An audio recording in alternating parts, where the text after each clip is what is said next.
Nasa proseso pa rin ng paggaling si Angelica Panganiban matapos sumailalim sa hip surgery. Kinailangan niyang magpa-opera sa balakang dahil sa sakit na avascular necrosis o bone disease noong nakaraang linggo. Ayon sa aktres, na-confine siya noong ika-5 ng Hulyo at nakalabas noong ika-10 ng Hulyo. Sa kanyang vlog, ibinahagi ni Angelica, "Hi guys! Isang linggo na mula nang magsimula ang aming surgery journey.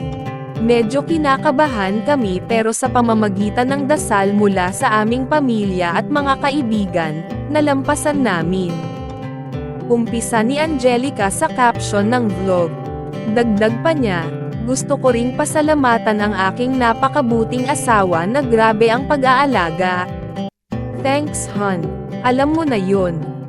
First time na pareho kaming wala ni Greg. Na-miss namin ang aming baby Amila. Sa kabila ng operasyon, mas na-excite daw siya kaysa ninerbiyos. Actually mas excited ako. Gustong-gusto ko na itong mangyari. Gusto ko nang matapos yung nararamdaman kong chronic pain for the past 2 years, ani Angelica. 7 oras daw ang itinagal ng operasyon. Nasa recovery room lang ako. Nanghihina. Sobrang sakit. Hindi ko ma-explain yung sakit. Sobrang sakit. Kwento pa niya na kitang-kita sa hitsura ang pinagdaanan. Napakaswerte raw niya sa kanyang mister.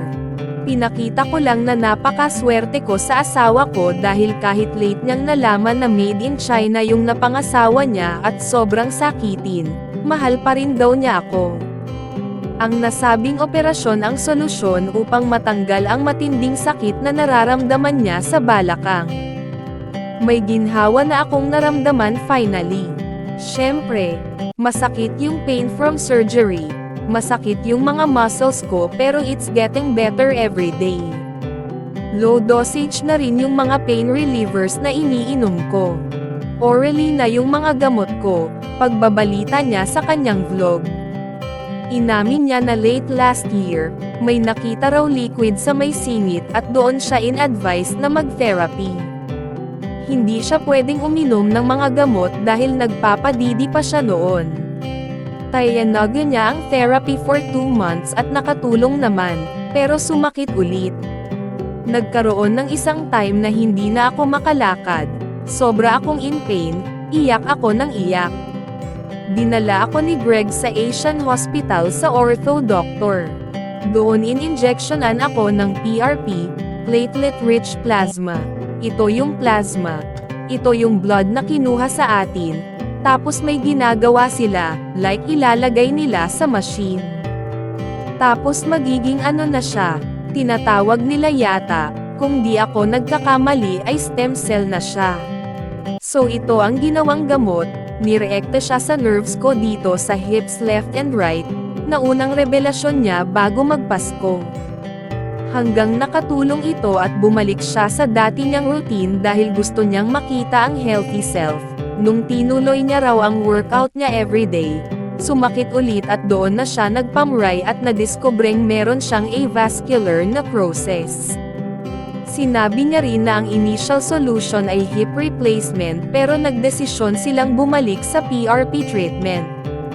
But this time, nag-drill sila ng hole at in-inject nila yung PRP directly doon sa dead bone ko.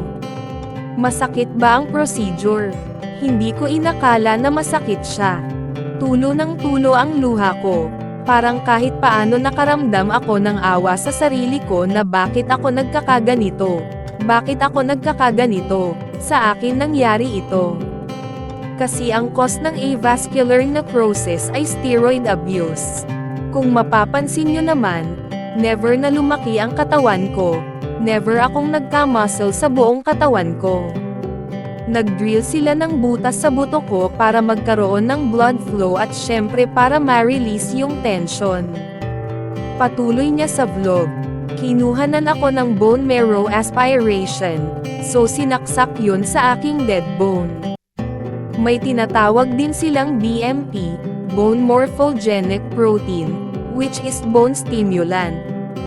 May PRP pa rin na nilagay, So may 3 klaseng medicines na nilagay sa kin na makakatulong sa pag-slow down ng pag-collapse ng hips ko, lahad ni Angelica. Umaasa ang aktres na magiging okay na siya eventually para hindi na siya umabot sa hip replacement. Panipi.